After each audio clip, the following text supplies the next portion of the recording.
Good morning mga maring, mga paring. Welcome to my another vlog mga maring. Sumaw na dahil ni ang itsura sa among kusina mga maring kay nabutangan na namon siya diri og flooring. So amo na siyang gilimpyuhan mga maring, nagtinabangay mi sa akong partner para dali mahuman. So nagpasalamat po ko mga maring kay karong sa minahuna, mga Sabado, Domingo na ang ako ang partner kay nakauli siya. Katong mga niaging mga semana mga maring, wala kauli ang ako ang partner.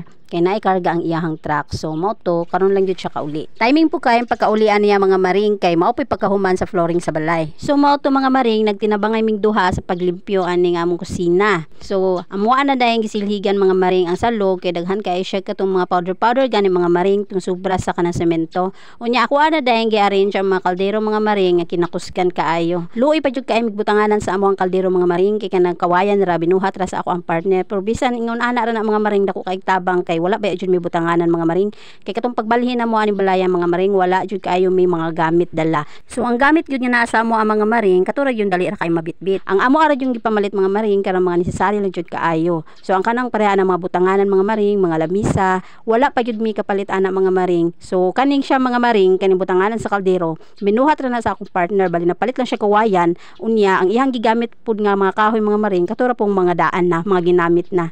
Ug kanang lamisa mga maring nga mo ang gibit-bit mao na siya ang gibuhat ra pud na sa ako ang partner. Siya ra pa ni nagbuhat-buhat ana mga maring kay wala pa man mi kapalit og bag-ong lamisa. Unya gibutangan ang dayon na mog mantel o dipites na nindot to siya lang tawon. Ingani gyud ang mga lamisa sa mga pinobre mga maring. Pero paningkamutan jud nato mga maring nga makapalita og bag-ong lamisa. Katong isa na siya ka set gud mga maring na ana siya bangko. So ang akong crush jud kay mga maring katong lamisa nga nindot kay nga kahoy mga maring tapos nindot kay ang iyang bangko. Perti gyud nako ka crush atong lamisa mga maring so moabot gihapon ang panahon ni ako ara gihapon tong mapalit. So tigom-tigom lang jud mga maring og unta dako atong sweldo aning atong vlog mga maring kay aron atong mapalit. Makatawa ko mga maring ba nangatawa mi sa akong partner kay mao pa lang gani ni ang amo ang mga gamit mga maring naglibog naman mi kung asay pamutang.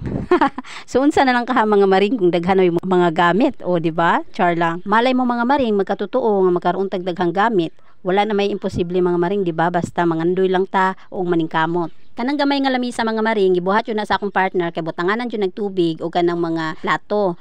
Ang amo adyong lamisa mga maring katong taas-taas amo ani siyang igawa. So naana siya sa sulod mga maring.